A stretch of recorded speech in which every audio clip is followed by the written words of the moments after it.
In this video, we will be discussing how Starfield is going to be different from other traditional Bethesda role-playing experiences that you may be accustomed to.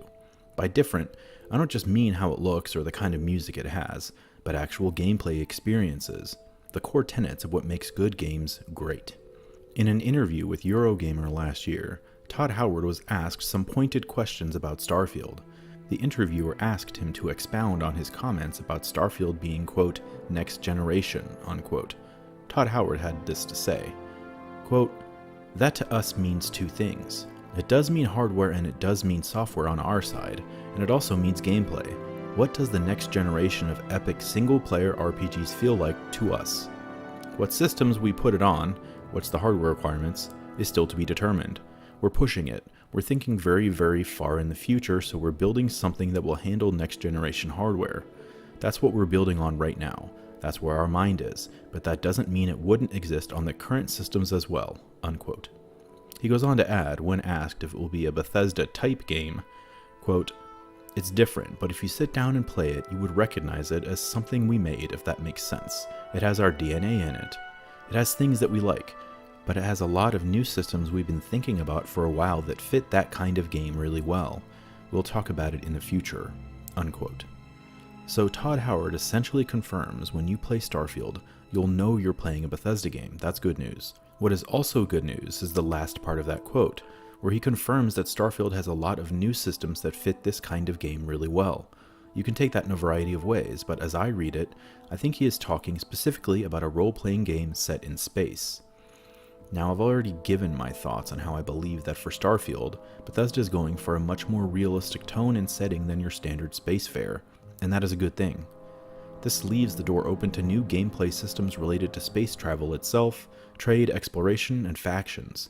It is tempting to wildly speculate on all of those, so I will rein it in a bit and speak to each one of them as if I were developing a somewhat realistic space RPG.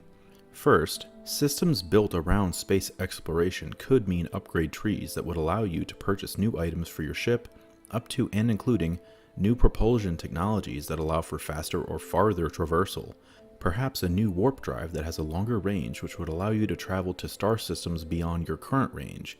I could see a scenario where you complete quests on local planets or moons which would earn you currency that you could then spend on these upgrades. Going further, you could also potentially upgrade quality of life items inside your ship, such as items in your living quarters. I don't really feel like, in a realistic game, that there would be a standard character leveling system. Maybe it'll be more like the ship is leveled while your character simply upgrades it, so you'll extend the range or carrying capacity of your ship, but only incrementally upgrade specifics about your character that are inherent traits, such as speech or intelligence, and not necessarily perks like breathing underwater or having the ability to slow time in combat.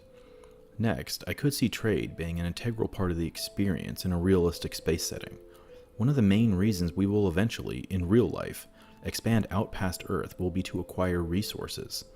This is something that is almost certain to happen within the next few hundred years, with untold resources available relatively close by, on a stellar scale at least, in our own asteroid belt. Given a more realistic setting, I think that trade between groups could be a big part of the game. Visiting hostile planets or moons to acquire rare resources to achieve currency to upgrade your ship, and then be able to advance the story by traveling to a new, further location is a solid gameplay loop. It is also something that makes sense in a universe where space travel exists.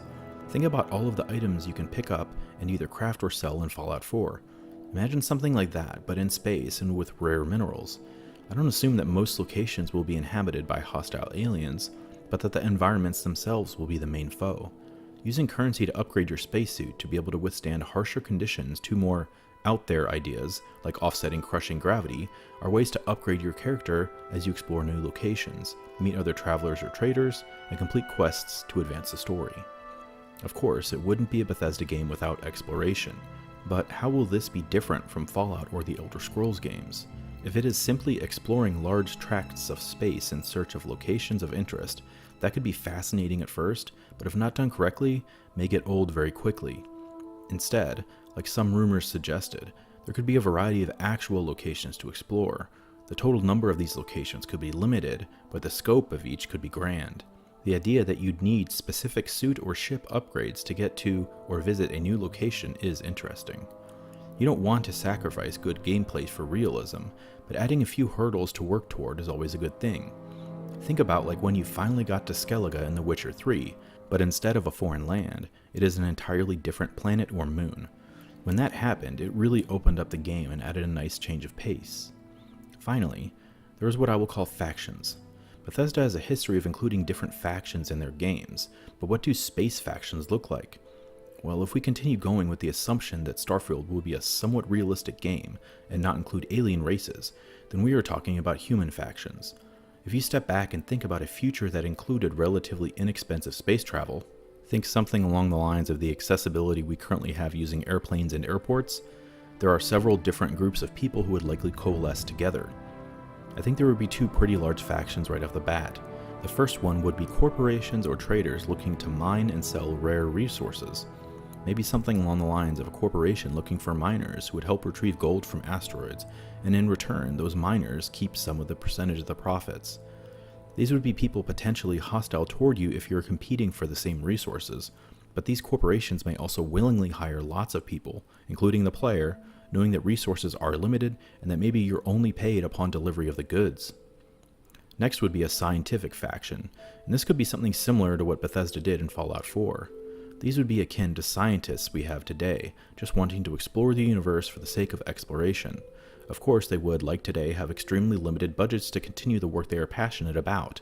However, with the player's help, they may be able to move forward with their research. Perhaps there could be a quest line collecting data about a black hole, or some kind of space anomaly. Who knows, but there are volumes of interesting ideas having to do with research in space and about other solar systems and planets, so Bethesda has a treasure trove of content to include or choose from.